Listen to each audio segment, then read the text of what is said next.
are from God. John called the recipient little children. Bakit? Kasi matanda na si John at this time no? Mga 85 years old na siya. Ang tawag niya sa mga tinuturuan niya, little children. And have overcome them. Yung mga in Christ, you are greater. Oo. Because greater is He who is in you than He who is in the world. So, pag ako natatakot, kunyari pupunta ako sa isang madilim na lugar, especially when I was a medtech, I was doing laboratory work, gabi na, nandun ako sa may section ng gross anatomy, nakikita ko yung mga putol na kamay, yung mga ganon, mga dinadissect namin. Natatakot ako, sabi ko, parang may hangin. Ginatakot ko yung sarili ko, kakanta ngayon ako, kakanta ako ng greater is He that is in me. Diba? Greater is He that is in me. Nung una, kasi natatakot ako, sinasabi ko yung verse niya, that is in me. Hindi. That He that is in the world. Kasi si Sister Erna, medtech din, nakikita mo yung mga putol-putol na diba? Yung mga sa gross anatomy natin. Pag nandun ako dun sa section na yun, hindi rin naman ako takot, pero that night, kasi gabi. Oo, that night kasi, mag-isa lang ako dun sa section na yun, gumagawa ako ng protocols. Oo. Yung mga kasama ko, iwalulay kami, intern ako Ayun na, lakas ng hangin, malamig talaga. Tapos takot ako, tapos kakanta. Tapos alam mo, alis ka na lang dyan kasi dapat tapusin ko itong mga cotton balls na Sabi ko sa kanya, kung ayaw mo umalis dyan, ako naalis. Pero sabi ko, nauna naman ako dito sa iyo Diba? Actually, kumanta ako ng Greater is He, umalis na siya. And there are so many stories, Kaya nga sabi ni Sister kanina, nagpapakita pa daw ba mga angels? I don't know, but we have to test the spirit, Depende siguro ba't siya nagpakita sa'yo. Kung anong magagawa niya sa'yo, anong mensahe niya sa'yo. Kasi sabi nito, we have to test every spirit. Titignan mo rin kung ano yung gusto niyang magawa sa'yo, Ang sabi dito, greater is He who is in you. So each one who is in Christ is an overcomer. Hindi will be, you are not going to, you will not be, but you are already is an overcomer. Meron ka ng Christ in you. Verse 5, they are from the world, therefore, they speak as the world, and the world listens to them. So yung mga hindi naniniwala that Jesus is the Christ, the world listen to them. But, look, verse 6, we are from God, and He who knows God listens to us. He who is not from God does not listen to us. By this we know the spirit of truth and the spirit of error. So very hard to understand kasi our John the Apostle is fan of using yung paulit-ulit na words. Minsan nakakalito, Pero he's just saying that we can know the spirit of truth and the spirit of error. So if you don't know whether this group is cultic, whether this group is demonic, hindi mo alam kung totoong Christians ba sila, you ask the Lord to help you have a discerning spirit. Hindi every Christian na makita mo, sabi niya Christian siya, Christian siya. So, as you... spirit by its fruit. Yes. Kasi hindi lahat ng kumikinang ay diamante. Hindi lahat. Baka pwede na. Kasi nung Sunday, meron kami party, may suot ako na bracelet. Sabi na uncle ko, ang ganda naman ng bracelet. Buwan ko, oo, fake. Kala niya tunay, May bling-bling. Wala na ata nagsusuot ng tunay, Lahat bling. Wala na. So, hindi lahat ng sinabi niya Kristiyano siya. Kaya we have to be aware. Kasi nga, di ba yung previous sabi kanina, ano tayo? Uto-uto. Di ba kanina sabi natin? So, we ask the Lord to give us a discerning spirit. You can ask that. It's a gift from God to have discernment. Kasi minsan, yung Mas isang bahay mo, yung uto ka na eh, no? Paniwala ka. Minsan kaya na ako yung sabi ko, ano, yung pera mo, binili mo ng ano, tapos nagtanim ka, tapos binagyo, tapos sabi naman na ate ko, ikaw talaga, uto-uto ka. Eh, hirap na ako kasi parang ang hirap-hirap ng mga pinagdaanan niya. Late na siya kasi, late siya ng 1 month. Marami siyang pinagdaan. Parang nahirapan ako. O kaya teacher, inuto mo yung sarili mo. Oo, inuto mo yung sarili mo. Ba't ba tayo napunta dyan? Okay. So, 1 John said to us that, ano yung sabi ni 1 John 4? The Spirit. Test every spirit. Yan ang sabi. Test every spirit. Yan yung mga nakukuha natin, no? And, test every spirit. Okay? So, we can know the spirit of truth versus the spirit of error. So, that's why, when you open the internet, no, and it talks about revelation, titignan mo yung source. No, credible ba yung source? No, titignan mo, Lord, truth ba to? O baka mali ito yung binabasa ko. Sa dami ng binabasa natin ngayon, diba? So, Lord, please lead me. Pag hindi ito yung tama, ano, huwag na ma-open. No, delete na. Diba? Please lead me into the righteous path. Test every spirit. Baka matakot ka pa sa mga sinasabi nila. No? That's why we have to study the Word of God. Basic yung tinuturo natin. And the interpretation, depende kung what type of,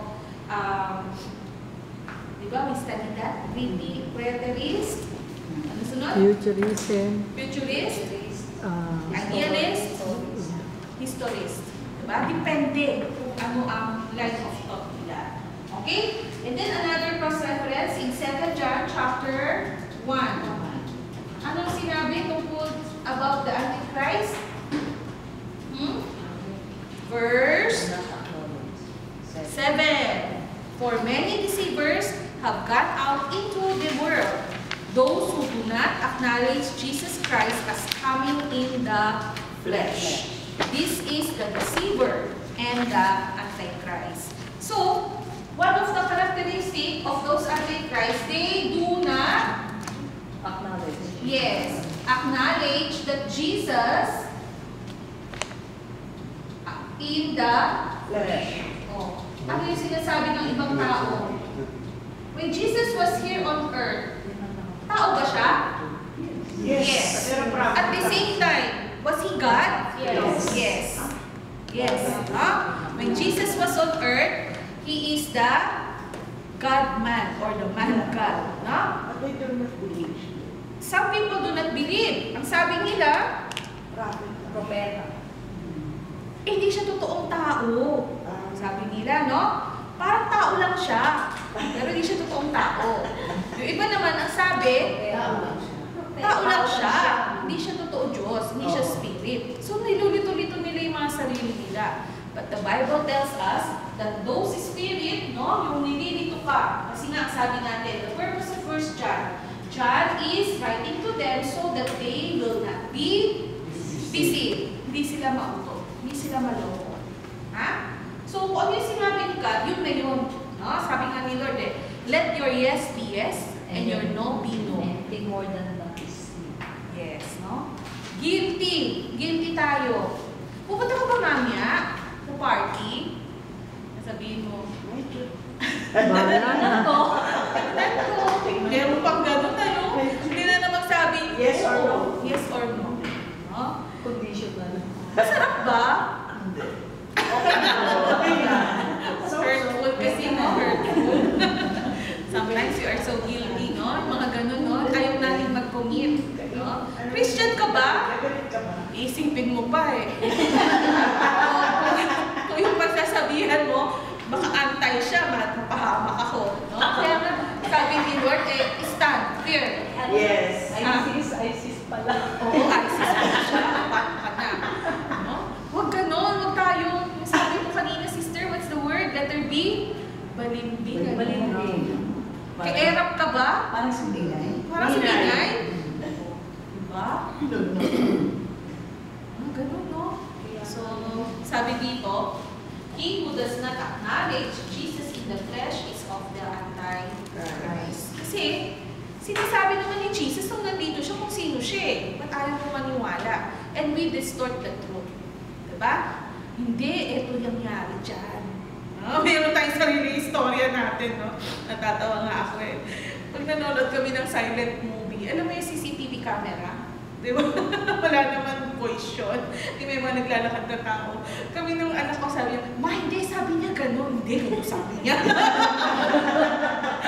Nakakatuwa, di ba? May-interpret, iba-iba yung interpretation natin. Siguro kung may sound lang yun, iba rin ang totoong nangyari. But anyway, no, the spirit of the Antichrist, no, he is coming. He denies Jesus as the Christ. Wala pang misaya, sabi niya. Pero hindi, Jesus is the Christ. Jesus is the anointed one.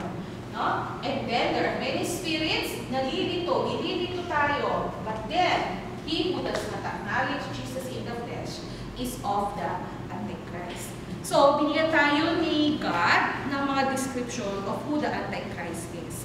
So, we, as believers in our present world, we must be careful. Ha? Kailangan we be wise in our dealings with other people also.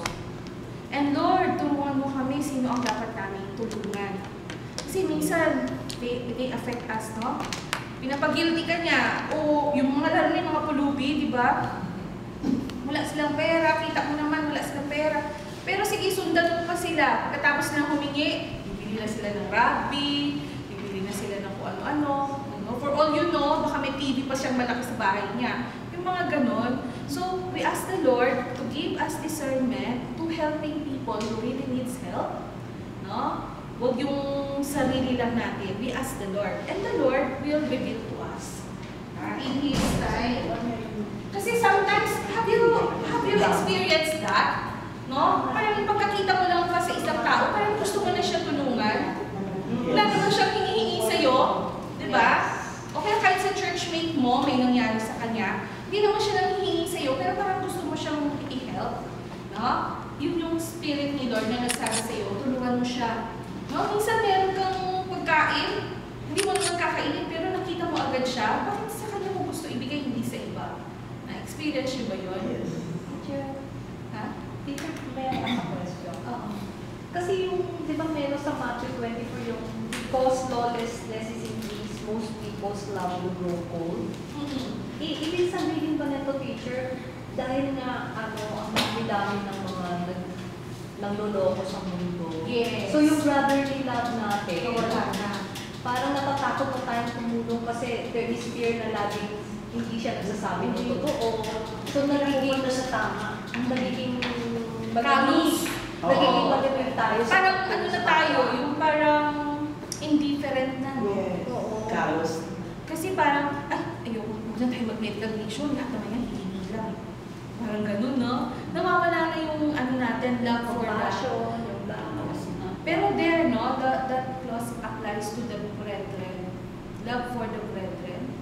Even within the family of God. Because of increase in lawlessness. No? Mismo sa kapwa mo, ayaw mo nang mag-show ng love. No? And that is very dangerous. Even na lang, isipin mo sa both husband and wife. Diba? Pag dumating yung time sa relationship niyong dalawa na wala ka nang pakialam sa isa't isa, no? Iba-iba. Diba? Minsan sabihin mo, nung una, parati ka nangingialam sa asawa mo, naiinis siya sa'yo, siguro sasabihin mo, ay naku, matakot kapag di na kita pinapakailaman. Sino kaninong dialogue yan? Sabi niyo ba yan? Yes. Diba, minsan naiinis sila, no? Ang kulit-kulit natin. Pero sabi ko, alam mo, mas matakot ka pag di na kita papansinin. Diba? Kasi nga, indifferent na ako sa'yo. So don't let our relationship to our brethren come to that point. Because God wants us to love one another. As much as you love yourself, and you do to others what you want others to do. No? Minsan guilty ako eh. Kasi pag mag-text sa akin, minsan like, naiiwan ko yung phone ko, hindi ko agad nasasagot. Gabi na, bago ko nakita, kakayanang sumagot, huwag na nga sumagot. Diba? Ang pala yung taong kausap mo, nag-aantay ng sagot. No? So, ganyan din tayo. Minsan naging indifferent na tayo, which is not good. No? Let us not become indifferent. Okay? So, yun yung tinuro sa atin. Who is the Antichrist? So far, sa New Testament, yun lang yung mga nasabi. Who is this Antichrist? Now, let's go to our topic for today, and we're going to study about the beast.